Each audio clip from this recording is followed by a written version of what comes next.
Nega ong sozlanishi kerak? Ong bu hayotingni boshqaradigan ichki tizim. Agar u ongli ravishda sozlanmasa, u avtomatik rejimda ishlaydi. Avtomatik rejim esa ko'pincha o'tmish tajribalari, qo'rquvlar va ijtimoiy dasturlar bilan boshqariladi. Ong hech qachon to'xtab, tekshirib ko'raman demaydi.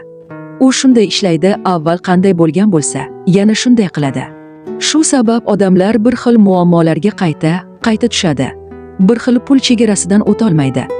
Bir xil munosabat ssenariylarini takrorlaydi. Sozlanmagan ong bu takrorlanuvchi hayot.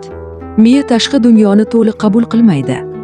U faqat o'ziga tanish bo'lganini va ichki e'tiqodlarga mos kelganini ko'radi. Agar ichingda men qimmatman degan kod bo'lsa, imkoniyatni ko'rasan. Agar ichingda men yetarli emasman degan signal bo'lsa, imkoniyat ko'rinmaydi. Tashqi olam ichki sozlamaning aksidir. Agar ong ichida xavf signali faol bo'lsa, tana qisqaradi, energiya yopiladi, qarorlar qo'rquvdan chiqadi. Bu holatda pul kelmaydi, ijod o'chadi. Savdo, trading va sahnaga chiqish ishlamaydi. Muammo tashqi emas, ichki signal noto'g'ri. Ong sozlanishi majburlash emas, bu o'zingni zo'rlash emas. Bu ijobiy gaplarni mexanik takrorlash ham emas. Bu ichki tizimni to'g'ri chastotaga o'tkazishdir. Ongni xavfsizlik rejimidan imkoniyat rejimiga ko'chirishdir. Shunda harakat yengil bo'ladi, tabiiy bo'ladi, zo'riqishsiz natija beradi. Sozlanmagan ong bilan qancha harakat qilsang ham chegaradan o'tolmaysan. Sozlangan ong bilan esa kamroq harakat kuchliroq natija beradi.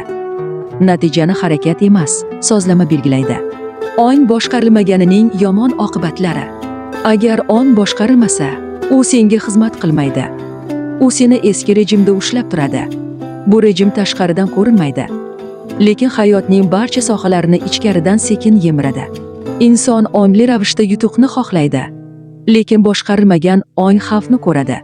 Shu sabab imkoniyat kelganda orqaga chekinish yuz beradi. Oxirgi qadamda xato qilinadi. Biroz kutay degan ichki sindrom paydo bo'ladi.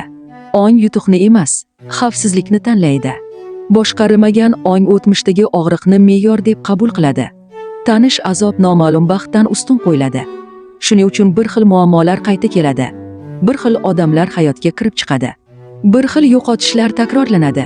Muammo tashqarida emas, muammo ichki yozuvda. Agar ongda xavf rejimi faol bo'lsa, tana qisqaradi, fikr torayadi, ijod o'chadi, qarorlar qo'rquvdan chiqadi. Natijada noto'g'ri tanlovlar qilinadi, kechikish va pushaymonlik paydo bo'ladi. Qo'rquvdan chiqqan qaror hech qachon kuchli bo'lmaydi. Boshqarilmagan ong tanani doimiy signal holatida ushlab turadi. Dam olish xavf sifatida qabul qilinadi. Bu tez charchashga olib keladi. Uyqusizlik paydo bo'ladi. Ichki taranglik ketmaydi. Tana ongning ekranidir. Pul erkinlikni anglaydi. Boshqarilmagan ong esa erkinlikdan qo'rqadi. Shu sabab daromad bir chegaradan o'tmaydi. Savdo, muzokara va trading ishlamaydi. Ko'p mehnat qilinadi, lekin natija kam bo'ladi. Pul tashqi narsa emas, pul ichki ruxsat.